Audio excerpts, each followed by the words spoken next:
अर्थात साकेत वाला प्रभु श्री कृष्ण अर्जुन के मोह और विषाद को दूर करने हेतु कहते हैं, न त्वेवां जातु नासं त्वं नेमि जनाति वा, न चैव भविष्यामः सर्वे वयमतः परम्।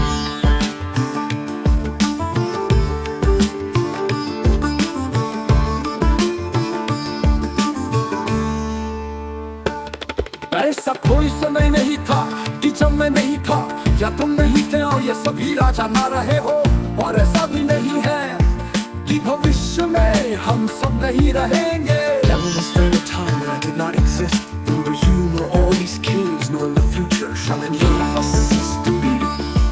Dehinosmin yatha dehe komaram yovana jara तथा देहांतर प्राप्तिर शिरस्तत्र न मुह्यति।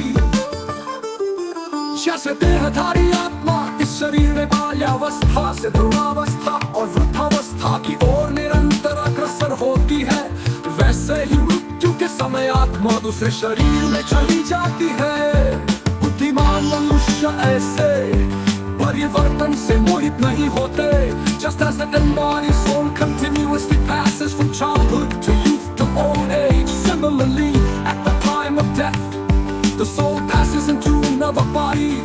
The wise are not deluded by this.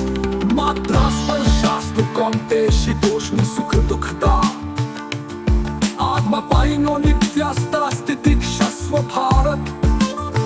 हे कुंती पुत्र, इंद्रिय और उसके विषयों के संपर्क से उत्पन्न सुख तथा दुख का अनुभव क्षण भंगुर है।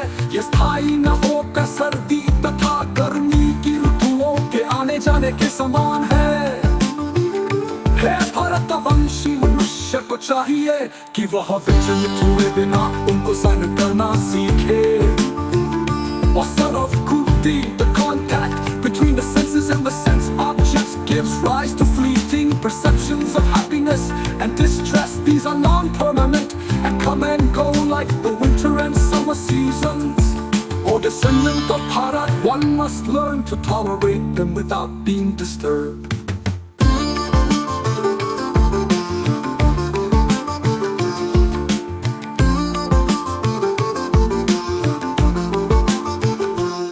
यही न व्यथेन्ते पुरुष पुरुषर्षभा